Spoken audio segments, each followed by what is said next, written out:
আমি প্রমিত প্রতিম ঘোষ আবার চলে এসেছি তোমাদের সামনে আমাদের সকলের প্রিয় অনুষ্ঠান অঙ্কুরকে নিয়ে। আচ্ছা, তোমরা তো সবাই মেশিন দেখেছো, মানে বাড়িতে হোক, বাইরে হোক, বইয়ের পাতায় হোক বা টিভির পর্দায় হোক।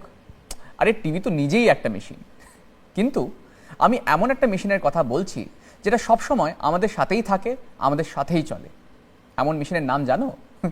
আমাদের নিজেদের শরীর। এবং সেই শরীরের সম্পর্কেই অনেক মজার কথা বলার জন্য আজকে আমাদের স্টুডিওতে এসেছেন রাধানগর বোর্ড প্রাথমিক বিদ্যালয়ের শিক্ষক, ভারতীয় বিজ্ঞান এবং যুক্তিবাদী সমিতির কেন্দ্রীয় সম্পাদক মণ্ডলীর সদস্য এবং বিশিষ্ট বিজ্ঞান কর্মী সৌম্য সেনগুপ্ত। সৌম্যদা, নমস্কার। আসার জন্য অনেক অনেক ধন্যবাদ জানাই আপনাকে। এবং শুধু তাই নয়, তার সাথে রয়েছেন কিছু ক্ষুদে বন্ধুরা তোমাদেরই মতন, যারা আজকে আমাদের স্টুডিওতে আমাদের সাথে এসছে অনেক অনেক প্রশ্ন জিজ্ঞেস করবে বলে। তো চলো তোমাদের নাম একটু আমরা জেনে নিই। আমার নাম সমৃদ্ধ ব্যানার্জি। আমার নাম শ্রুহিদা রায়। সুতীর্থ সাহা। তিতিক্ষা দত্ত। আমার নাম শ্রীহিতা সামন্ত। আমার নাম ঔষ্ণিক রায়। বেশ চমৎকার, তাহলে শুরু করা যাক আজকের অনুষ্ঠান, আজকের ডিসকাশন, এবং তার নাম আমরা দিচ্ছি এসো চিনি আমাদের শরীর। আমরা আজকে প্রথমেই শুরু করব আমাদের শরীরের সবচেয়ে বড় অঙ্গ চামড়া নিয়ে। চামড়া মানে যেটা হচ্ছে আমাদের শরীরকে পুরো ঘিরে আছে, এটা যে অ্যাকচুয়ালি একটা অর্গান, এটা তোমরা জানতে? বাহ, তাহলে চামড়ার ব্যাপারে একটু শোনা যাক। সমুদা। তো এই যে আমাদের চামড়ার তলাতেই আমরা যদি চামড়াটা সরিয়ে দিই তাহলে কি দেখতে পাবো? কি আছে এর ভেতরে? ওমা, এটা কি হাসছে? হাসি মুখে কে? স্কেলিটন। স্কেলিটন, ঠিক। এই দেখো কঙ্কাল। কিন্তু শুধু কি চামড়া এই স্কেলিটন আছে? না, আরো অনেক যন্ত্রপাতি আছে। এই দেখো সব আমি একে একে একে একে জুড়ে দিচ্ছি। এই দেখো শিরা, আমি ধমনী জুড়ে দিলাম, আমি শিরা দিয়ে দিলাম, আমি লিম্ফ নোডসগুলো দিয়ে দিলাম, নার্ভাস সিস্টেমকে জুড়ে দিলাম, আমাদের রেসপিরেটরি সিস্টেম আস্তে আস্তে শরীরের ভিতরে চলে এলো, ডাইজেস্টিভ সিস্টেম, এন্ডোক্রিন, সমস্ত কিছু আমাদের শরীরে দিয়ে দিলাম। এবার দেখো তুমি যখনই আমরা চামড়ার ভেতরে এত শত জিনিস আছে, তাহলে চামড়াটা আসলে কি করে? আমাদের শরীরের ভিতরে যে নার্ভসগুলো আছে ওগুলোকে রক্ষা করে। শুধু নার্ভস কেন, যা কিছু আছে। যেমন ধরো এই ঘরটা আমাদের কি করছে? বাইরে জল হচ্ছে, বৃষ্টি হচ্ছে, রোদ গরম এইসব থেকে আমাদের বাঁচাচ্ছে। চামড়া আমাদের এই শরীরের সমস্ত কিছু যন্ত্রপাতি যা কিছু আছে, খুঁটি নাটি, সেই সবগুলোকে কি করছে? হ্যাঁ, সুন্দর করে ঘিরে রেখেছে। ঠিক আছে, সেই জন্যই চামড়াকে কি বলে? শরীরের বর্ম। শরীরের বর্ম। তো আমাদের শরীর করছে কি অহরহ এই মুহূর্তে, এই যে তুমি কথা বলছো, আমার শরীরে কত জীবাণু এই বাতাসের মধ্যে ঘুরে বেড়াচ্ছে, সেই জীবাণুর বিরুদ্ধে লড়াই করছে এবং জীবাণু থেকে আমার শরীরটাকে বাঁচাচ্ছে। কিন্তু আমরা কি করি বলো তো? আমরা এই চামড়ার সাথে অত্যন্ত দুর্ব্যবহার করি। কি করি? আমরা সবাই মনে করি যে আমাদের সমাজে একটা ধারণা আছে যে সাদা চামড়া মানে সে হচ্ছে খুব খুব একটা বিরাট কিছু। আচ্ছা বলো তো, কোনো পৃথিবীর এমন একজন বিখ্যাত মানুষের নাম বলো তো যাকে চামড়ার জন্য মনে রাখা হয়েছে? রবীন্দ্রনাথ ঠাকুর, কাজী নজরুল ইসলাম, সাবিত্রীবাই ফুলে, কিংবা ধরো ভগৎ সিং, কাকে চামড়ার জন্য মনে রাখা হয়েছে? বিদ্যাসাগর, কাকে মনে রাখা হয়েছে? কাউকে মনে রাখা হয়নি। তো এই চামড়া কালো সাদা এই নিয়ে গোটা দুনিয়াতে বহু কিছু ঘটনা ঘটে গেছে। কিন্তু আমরা এখন যে ঘটনাটা আমাদের এই ভারতে বা আমাদের তোমার পাড়া প্রতিবেশী এই সমস্ত জায়গায় যে ঘটনাটা ঘটিয়ে চলেছি কি জানো? সেটা হচ্ছে এই চামড়াটাকে আমরা ফর্সা করতে চাইছি। ফর্সা করতে যে আমরা ক্রিম মাখছি, সেই ক্রিমগুলোতে আসলে আছে এক ধরনের স্টেরয়েড। চলো গল্পটা একটু বুঝে নিই। এই দেখো, আমরা যদি আমাদের চামড়াটাকে মাইক্রোস্কোপে রেখে খুব বড় করে দেখি, এই রকম একটা জিনিস দেখবো। তোমরা বুঝতে পারছো? এই দেখো চামড়ার এগুলো হচ্ছে এক একটা কি স্তর। এই স্তরের মধ্যে এই যে দেখো এখানে এই যে শিকড়ের মতো উঠেছে একটা গাছের মতো, এটা কি? আমাদের লোম। ঠিক, আমাদের শরীরের এই যে গায়ে লোম আছে, সেই লোম দেখো বেরিয়েছে, তার একটা গোড়া আছে। এই যে তুমি তোমাকে ছুলে তুমি বুঝতে পারো, কোনো জায়গাটা গরম লাগলে তুমি বুঝতে পারো, ঠান্ডা লাগলে বুঝতে পারো, কেউ চাপ দিলে তুমি বুঝতে পারো। এই দেখো তার জন্য আছে এই যে প্রেসার সেন্সার। এই দেখো, ঠিক আছে, এই যে এগুলো সব সেন্সার। অনেক ধরনের, যেগুলো থেকে তুমি বুঝতে পারো যে কোথায় তোমার কি সেন্স হচ্ছে। তো এই যে চামড়াটা দেখো অনেকগুলো স্তরে বিভক্ত, তাই তো? এবার চামড়া, এই যে দেখো এটা হচ্ছে তোমার চামড়া থেকে আমাদের কি বের হয়? লোম বের হয়। আর এক ধরনের ফুটো আছে, সেই ফুটো থেকে কি বের হয়? ঘাম। ঘামটা আমাদের শরীরটাকে কি করে জানো? শরীরটাকে বলো কি করে জানো? শরীরটাকে ঠান্ডা রাখে। হ্যাঁ, গরমকালে যখন আমরা কাজ করি তখন এমন হয় আমাদের শরীর থেকে 5 লিটার পর্যন্ত ঘাম বেরিয়ে যায়। তখন আমাদের কি করতে হবে? ঘাম বেরিয়ে গেলে ওআরএস খেতে হবে। কিন্তু কখনো কেউ বাড়িতে যদি ঘেমে আসে তাকে কোল্ড ড্রিঙ্কস দিতে যাবে না, দিয়ে তার কিন্তু তুমি কি বাজাবে? 12টা বাজিয়ে দেবে। একে সে ঘাম বেরিয়ে গেছে, নুন বেরিয়ে গেছে, তুমি কোল্ড ড্রিঙ্কস দিলে তাই আরো বিপদে পড়ে যাবে। যখন তোমার কাছ থেকে কেউ আসবে তুমি তাকে নুন চিনি শরবত দেবে, তার সঙ্গে একটু লেবু দিলে, হ্যাঁ, তবে পরে তার ঘামটা যে বেরিয়েছে সেটা রিকভার হবে। বা এমনকি আমরা ওই গ্লুকোজ জল খাওয়াই। কিন্তু আমার শরীর থেকে কি গ্লুকোজ বেরিয়েছিল? তুমি কিন্তু যদি গ্লুকোজ জল কাউকে খাওয়াও তার মানে তুমি জেনে রাখবে তার ক্ষতি করে দিলে। গ্লুকোজ জল খাওয়ানো যাবে না, তোমাকে কি খাওয়াতে হবে? নুন চিনি শরবত। তুমি এবার থেকে শিখে গেলে কি ঘাম একটা অত্যন্ত প্রয়োজনীয় জিনিস, যেটা আমার শরীরটাকে কি করে? ঠান্ডা করে। এবারে আমি করলাম কি, পাউডার মেখে ওই ফুটোগুলো বন্ধ করে দিলাম। কি হবে? ঘাম আর বেরোতে পারে। ঘাম বেরোবে না, কি বেরোবে? ঘামগুলো বেরোতে না পেরে ঘামাচি। চামড়ার তলায় কত যন্ত্রপাতি জানতে? নার্ভ আছে এখানে। এই দেখো এগুলো কি? এগুলো হচ্ছে সোয়েট গ্ল্যান্ড। এখান থেকে তোমার ঘাম বের হয়, সোয়েট গ্ল্যান্ডস। এই যে পেঁচানো পেঁচানো, ঠিক আছে? এই দেখো এই যে পেঁচানো পেঁচানো, এগুলো হচ্ছে তোমার সোয়েট গ্ল্যান্ডস। বা এই যে দেখো এখান থেকে তোমার চামড়ার যে লোম বেরিয়েছে, লোমের গোড়া থেকে আবার কতগুলো জিনিস আছে, দেখবে? দেখাচ্ছি, দেখো এই দেখো লোমের গোড়া থেকেই এক ধরনের তেল জাতীয় জিনিস বেরোয়, সেজন্য আমাদের চামড়াটা তেল তেলে। তো এগুলো আমাদের একটা নর্মাল ব্যাপার। কিন্তু আমরা কি করি? ওই ফর্সা হবার ক্রিমে যে স্টেরয়েড আছে সেইটা কি করে? এই যন্ত্রপাতিগুলোকে, চামড়ার যে স্তর, ঠিক আছে, এই দেখো চামড়ার যে স্তরটা ছিল সেই স্তরটাকে কি করে? পাতলা করে দেয়, নষ্ট করে দেয়। দিয়ে কি ভাবি আমরা? প্রথমে যখনই পাতলা করে দেয়, চামড়ায় কোন রংটার জন্য আমাদের চামড়া কালো বা শ্যামলা বা ফর্সা হয়? একটা ছোট্ট কণিকা আছে যার নাম জানো? মেলানিন। কি নাম? মেলানিন। এই মেলানিনটা করে কি? এটাও একটা অত্যন্ত গুরুত্বপূর্ণ জিনিস। সে করে কি? সূর্য থেকে যে আলট্রাভায়োলেট রেটা আসে সেই আলট্রাভায়োলেট রেটাকে নিজে অ্যাবজর্ব করে নেয়, ফলে সেটা তোমার শরীরে ঢুকতে দেয় না, তোমাকে বাঁচায়। আর আমরা ভাবি ওটা আমার খুব খারাপ জিনিস, ঠিক আছে? দিয়ে আমি এমনকি জানো, এমনও দেশ আছে যেখানে শীতপ্রধান দেশ, তাদের প্রচুর চামড়াটা সাদা, তারা করে কি? চামড়াটা ট্যান করে, তাদের মেলানিন বাড়ানোর চেষ্টা করে। তো দিয়ে ফর্সা হওয়ার ক্রিম মেখে কি হয়? এই সমস্ত জিনিসগুলো বিগড়ে যায়। প্রথমে আমি ভাবি আমি একটু ফর্সা হচ্ছি, প্রথম 1 সপ্তাহ আমি ভাবি এই দেখ চামড়াটা, তারপরে এই বিপদ ঘনিয়ে আসে। তোমরা দেখবে এই টপিক্যালস এটাকে বলে, এই দেখো ফর্সা হওয়ার ক্রিম মেখে কি অবস্থা হয়েছে দেখো।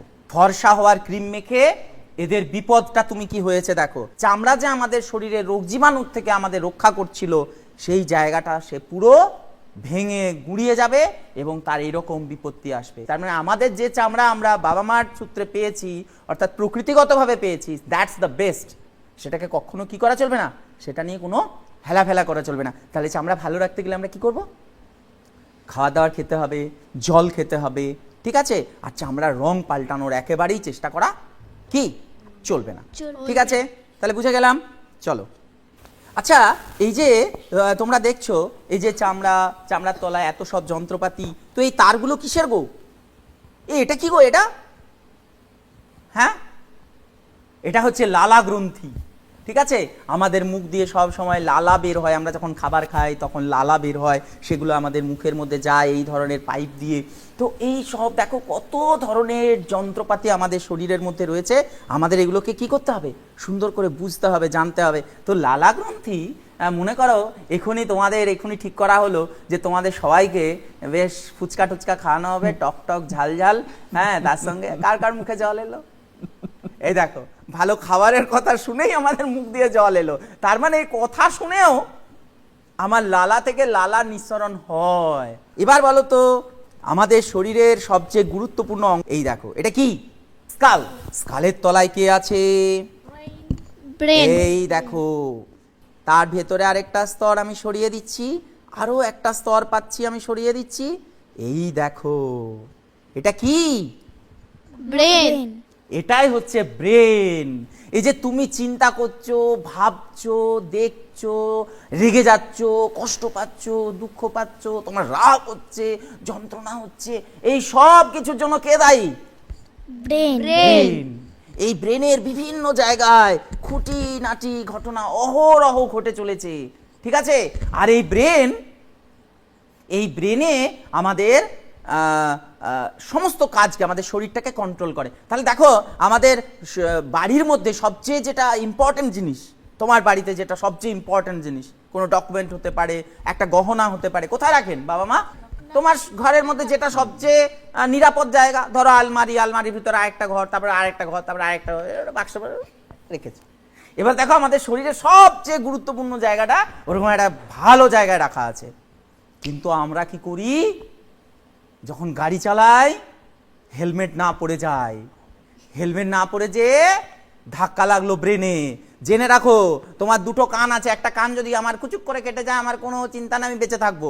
আমার দুটো হাত আছে, একটা হাত কেটে পড়ে গেলেও ডাক্তার ঠিকঠাক করে এখানে জুড়ে টুড়ে আমার কাজ চালিয়ে নেবে। একটা পা চলে গেলেও বেঁচে যাব, কিন্তু ব্রেনটি চলে গেলে আমি কি? মারা যাব। বাস, একটাই ব্রেন, আর তো নয়। তাহলে মোটরসাইকেল যখন চালাবো কি পরে যাব আমরা? হেলমেট হেলমেট না পরে কখনো আর কেউ মোটরসাইকেল, তোমরা তো চালাবার বয়স হয়নি, যদি কেউ চাপায়, অফার করে, কি বলবে? আগে হেলমেট দাও, তারপরে আমি চাপবো। মনে থাকবে? আচ্ছা, আমাদের কটা চোখ? দুটো দুটো। দুটো চোখ দিয়ে আমরা, আচ্ছা আমাদের দুটো চোখ কেন? এক নাক যেমন একটা, একটা চোখও তো হতে পারত। তার তো একটা কারণ আছে। শরীরে যা কিছু আছে তার মনে রাখবে একটা কারণ আছে, নাহলে এমনি এমনি হয়নি, ঠিক আছে? তো এটা আমরা একটু বোঝার চেষ্টা করি। এই পেনটা নিয়ে এই ঢাকাটা একবার দেবে আর তুলে নেবে, ঢাকাটা একবার দেবে তুলে নেবে, ধরো ওপর থেকে এক চান্সে। গুড, আবার গুড, আবার। এবার বাঁ হাত দিয়ে তোমার বাঁ চোখটা আলতো করে এমনি করে ওপর থেকে ধরে রাখো। হ্যাঁ, জাস্ট আলতো করে ঢাকা দিয়েছো। এবার করো না, দাও। এমনি খুঁজলে হবে না, এক চান্সে দাও দাও দাও। তার মানে দেখো, তাহলে দুটো চোখ আমাদের কেন? না, কোন জিনিসটা কাছে আছে, কোন জিনিসটা দূরে আছে, 3D ব্যাপারটা বোঝার জন্য আমাদের দুটো চোখ দরকার, ঠিক আছে? তো চলো, এবারে এই যে আমাদের দুটো চোখ, তাই তো? এবারে দেখো, এই চোখের পেছন থেকে একটা এই দেখো একটা পাইপ গেছে, দেখতে পাচ্ছ একটা? এই দেখো পাইপটা, এইটা যে আমাদের কোথায় ঢুকেছে? ব্রেনে। এটা হচ্ছে আমাদের একটা চোখ, পৃথিবীর সবচেয়ে উন্নত ক্যামেরা। এত উন্নত ক্যামেরা কোথাও নেই, ঠিক আছে? আমি একটু চোখের ওপরের এই সমস্ত জিনিসপত্র সরিয়ে দিচ্ছি, সরিয়ে দিয়ে ভেতরটায় দেখাচ্ছি। আচ্ছা, এটা কি? একটা পেশি। এই যে আমরা চোখটা এমনি এমনি করছি, এই পেশির সাহায্যে পেশি এদিক ওদিক ঘোরাচ্ছে, দেখো, এই দেখো, এই যে পেশিগুলো রয়েছে, ঠিক আছে? তো এবারে আমরা আরেকটু ভেতরে যাই চোখের। এবার দেখো, এই যে চোখের এখানে, চোখের ভিতর দিয়ে এই আলো ঢোকার, এটা হচ্ছে ফুটো। এই আলো ঢোকার এটা কি? ফুটো। এই ফুটোটা না বাড়া কমা করে। কি করে? বাড়া কমা করে। দেখো, আমার চোখের মধ্যে তুমি দেখতে পাচ্ছ একটা কালো একটা অংশ গোল, তার ভেতরে আবার একটা কালো ফুটো। এবারে দেখো, আমি হঠাৎ করে ওখানে আলো ফেলতে, ওই জায়গাটার যে ফুটোটা সেটা কুঁচকে যাবে। 1 2 3। আবার এই চোখটাই করছি, 1 2 3, কুঁচকে গেল। তার মানে আমার চোখে কতটা আলো ঢুকছে সেটা আমার চোখ নিয়ন্ত্রণ করে, ঠিক আছে? বেশি আলো ঢুকলে কি হবে? এই চোখের ভেতরে তুমি যদি যাও, এই ভেতর দিয়ে যদি আমরা চলে যাই, তাহলে এই দেখো, এটা একটা গোল একটা অংশ দেখতে পাচ্ছ তোমরা ভেতরে, একটা এই যে জাল জাল অংশ দেখতে পাচ্ছ, এই যে এইখানে যে হয় কি, আলোটা পড়ে দিয়ে ওখানে আমার একটা উল্টো প্রতিবিম্ব তৈরি হয়, আমার একটা উল্টো ছবি, ঠিক আছে? আর এই দেখো, এখানে লেন্স আছে, এটা লেন্স, এই যে সাদাটা দেখছো তোমরা, এটা লেন্স, ঠিক ঠিক আছে? এই লেন্স করে কি, আলোটা ফেলে, আলোটাকে ফোকাস করে। হ্যাঁ, সবাই সবাই তোমরা তোমার আঙুলটা আমার মুখের সামনে ধরো, দিয়ে এবার আমাকে দেখো, দেখো আমি ঝাপসা, আমি ঠিক আছি, তোমার আঙুলটা ঝাপসা। এবার তোমার আঙুলটাকে দেখো, দেখো তোমার আমি ঝাপসা হয়ে গেলাম। তাহলে এই যে ফোকাস করা, এই ফোকাস করার কাজটা আসলে এই লেন্সটা মোটা সরু হয়ে হয়ে হয়। তো এবারে এই যে জিনিসটা, যেটা এটাকে বলে কি জানো, এটাকে বলে আইরিস। কি বলে? আইরিস। এই আলো, এবারে ডাক্তারবাবু যখন একজন মানুষ মারা গেছেন না, এটা কিন্তু ওই পরীক্ষাটা দিয়ে করেন। চোখে আলো ফেলে দেখেন, দিয়ে বলেন পিউপলস আর ডাইলেটেড, অর্থাৎ পিউপলগুলো আর মুভ করছে না। হ্যাঁ, ওই ফুটোটা হচ্ছে আইরিস, আর এগুলো হচ্ছে পিউপল। সেই পিউপলটা ডাইলেটেড হয়ে গেছে, মানে ফাঁকা হয়ে গেছে। তো এবারে এই চোখ দিয়ে যে আমাদের ছবিটা যায়, সেটা ওই ছবিটা পড়লো, দিয়ে কোন দিক দিয়ে যায় বলো তো? কোথা দিয়ে ব্রেনে যায়? এটাকে বলে অপটিক নার্ভ। কি বলে? Optic nerve. এই অপটিক নার্ভ দিয়ে আমার মাথায় যেয়ে আমার দেখার অনুভূতিটা তৈরি হয়। তার মানে দেখা কাজটা কতটা কমপ্লিকেটেড ভাবো। প্রথমে আমার চোখে আলো এলো, সেটা পেছনে আমার রেটিনায় পড়লো, পড়ে সেটাকে উল্টে ব্রেন ওই সিগন্যালটাকে অ্যানালিসিস করে বুঝলো যে ও আচ্ছা এটা। আমাদের দেখা ব্যাপারটা কি করে বুঝলে? যে দেখার সঙ্গে আমাদের কার সম্পর্ক আছে? ব্রেন। ব্রেন। এই যে আমাকে ছুলে আমি বুঝতে পারলাম, ব্রেন। সব কিছুর জন্য এই ব্রেন কাজ করে। আচ্ছা, তোমরা কখনো কখনো দেখেছো একটা মানুষ হঠাৎ দাঁড়িয়ে ছিল, ধপ করে পড়ে গেল? হ্যাঁ, কেউ দেখেছো? হ্যাঁ। হ্যাঁ, তুমি কি জানো সেই মানুষটা যদি তুমি খবর নাও, বেশিরভাগ ক্ষেত্রে স্কুলে এরকম প্রায় হয়, প্রেয়ার লাইনে এসেছে, দাঁড়িয়েছে, হঠাৎ করে উঠে গেল, দিয়ে কিছুক্ষণ পরে আবার তাকিয়ে গেল। কি ব্যাপারটা হয় না, সে, তুমি যদি খবর নাও, সে দেখবে সেদিনে ভালো করে খায়নি, খালি পেটে ছিল। আর মস্তিষ্কের মধ্যে এই প্রত্যেকটা কাজ করার জন্য আমাদের কে নিয়ে যায় খাবার দাবার? কে নিয়ে যায় বলো? রক্ত। এই রক্তের জাল এই দেখো আমাদের মস্তিষ্কের মধ্যে ছড়িয়ে আছে, দেখাচ্ছি তোমাদের। এই দেখো, এই রক্ত জালিকা ছড়িয়ে আছে। এবারে একটা মানুষ হঠাৎ করে অজ্ঞান হয়ে গেল, তখন কি ঘটনাটা ঘটে বলো তো? না, শরীরে রক্তে গ্লুকোজ যদি কমে যায়, অর্থাৎ লোকটা যদি খালি পেটে থাকে বা ক্ষুধার্ত থাকে, হ্যাঁ, এবারে মস্তিষ্কটা কোথায় আছে? ওপরে। তাহলে রক্তকে ওপরে যাওয়া সহজ না পায়ের কাছে থাকা সহজ? পায়ের কাছে থাকা। পৃথিবীর টানে পায়ের কাছে রক্ত বেশি থাকে। তাহলে মস্তিষ্কে হার্টকে পাঠাতে, এবারে মস্তিষ্ক যখনই দেখে যে এই রে আমার কাছে সাপ্লাই কমে গেছে, যতটা অক্সিজেন দরকার আমার আসছে না, যতটা খাবার দাবার আমার দরকার আসছে না, সঙ্গে সঙ্গে ওকে ফেলে দাও। এই দেখো মস্তিষ্কে রক্ত কম, শুয়ে দিলাম, কি হলো? মস্তিষ্কে রক্ত চলে এলো। এইটা আমার ঘটেছিল। আমি একবার ওরকম রক্ত দিয়েছিলাম, আমি জানতাম না ছোটবেলায়, প্রথম যখন রক্ত দিতে যাই আমি না খেয়ে চলে গেছিলাম, ঠিক আছে? তো রক্ত দেওয়ার পরে আমি কিছুক্ষণের জন্য, তখন তার পাটাকে সোজা করে দিতে হয়। মানে কি, তরলের সমচ্ছশীল, মানে তরলের এই সমচ্ছশীলতা ধর্মকে কাজে লাগিয়ে, মানে তরল যে মানে ওপর থেকে নিচে যায়, এই ধর্মটাকে কাজে লাগিয়ে পাটা উপরের দিকে তুলে দিলেই আবার ব্রেনে রক্তটা চলে আসে। তোমরা দেখতে পাচ্ছ প্রত্যেকটা জিনিসের মধ্যে খুঁটিনাটি ব্যাপার আছে। আচ্ছা, তোমরা কি জানো আমাদের বুকের মধ্যে একটা জিনিস আছে, পাম্প? ওরে বাবারে, কত তার তোর দেখো, হ্যাঁ, ভর্তি। ঠিক আছে, এটা কি? হৃৎপিণ্ড। হ্যাঁ, হৃৎপিণ্ডটা একটা কি? পাম্প। এই হৃৎপিণ্ড কবে থেকে ধুকপুকানি শুরু করেছে? তোমার বয়স কত? 10। 10। তোমার হৃৎপিণ্ডের বয়স কত? 14 দিন বেশি। 14 দিন বেশি? না না, তোমার হৃৎপিণ্ডের বয়স হচ্ছে তোমার 10 বছর, তো ওকে ওরা আরো প্রায় 8 মাস বাড়িয়ে দাও। তার মানে তোমার যে বয়সটা আমরা কাউন্ট করি খাতায় কলমে, আমাদের হৃৎপিণ্ডের বয়স তার থেকে বেশি। কারণ আমরা যখন মায়ের পেটে এইটুকু ছিলাম, এইটুকু 14 দিনের, তখন থেকে হৃৎপিণ্ড ধুকপুক ধুকপুক করতে শুরু করেছিল। আর কতদিন ধুকপুক করবে? যতদিন আমরা বেঁচে থাকবো। যতদিন আমরা বেঁচে থাকবো। কিন্তু বেঁচে মারা যাওয়ার পরেও কিন্তু আমরা আমাদের হৃৎপিণ্ডকে দেখেছি কখনো কখনো কারোর হৃৎপিণ্ড কোথাও কাজ করে। কখন করে? যখন অন্য কারো শরীরে হাতটা যদি লাগানো হয়, তখন হৃৎপিণ্ডটা কাজ করে। হ্যাঁ, মরণোত্তর অঙ্গদান। অর্থাৎ একটা মানুষ মারা যাওয়ার পর তার যদি ব্রেন ডেথ হয়, সে যদি ভেন্টিলেশনে থাকে, তখন তার হৃৎপিণ্ডটা কেটে ডাক্তার আরেকটা মানুষের শরীরে লাগিয়ে দিতে পারে। তাহলে দেখো, এই হৃৎপিণ্ড যে ধুকপুক করছে, মনে করো তুমি একটা জঙ্গলের মধ্যে গেছো, হঠাৎ আমার দিকে তাকাও, মনে করো জঙ্গলের মধ্যে তুমি গেছো, দেখতে পেলে কি হলো কি হলো হঠাৎ করেই তুমি ভয় পেয়ে গেলে, তখন কি হয় রুদ্র? ওরে বাবারে ওরে বাবারে। তার মানে দেখো, এই যে ভয় পেয়ে গেলে, আতঙ্কিত হলে আমাদের হৃৎপিণ্ডের স্পন্দন তাড়াতাড়ি হয়ে যায়, এমনকি কখনো কখনো সেটা বন্ধ হয়ে যেতে পারে। বা আমি ধরো শক খেয়ে গেলাম, হৃৎপিণ্ড বন্ধ হয়ে যেতে পারে, তখন কি করতে হবে? এই বাচ্চা থাকলে বাচ্চার হৃৎপিণ্ড বন্ধ হয়ে গেছে শিওর হতে হবে, এখানে পালস দেখে নিয়ে বুঝে নিতে হবে, দিয়ে বুকে চাপ দিতে হবে। এটা কি বলে? সিপিআর। সিপিআর। বড়দের ক্ষেত্রে কি করতে হবে?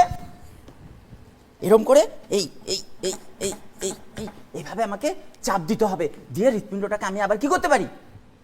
চালু করতে পারি। চালু করতে পারি। চালু করার ইংরেজি কি? চালু করার ইংরেজি হচ্ছে রিস্টার্ট। হার্টই একমাত্র অঙ্গ যেটাকে আবার রিস্টার্ট করা যায়। কেন জানো? হ্যাঁ, কারণ হৃৎপিণ্ড শরীর থেকে বেরিয়েও দেখবে বেশ কিছুক্ষণ কাজ করে। তো যাই হোক, আমরা হৃৎপিণ্ড সম্বন্ধে জানলাম, কিন্তু জানা বোঝাটা একটা কাজ করতে হবে। আচ্ছা, দেখতে পাচ্ছ হৃৎপিণ্ডের গায়ে আবার এই লাল লাল কি সব রয়েছে? এগুলো কি বলো তো? Coronary artery. আচ্ছা, তোমরা কোনো নিমন্ত্রণ বাড়িতে খেতে গেলে যারা খাবার সার্ভ করে তারা কেউ খাবারটা খায়? খায় না।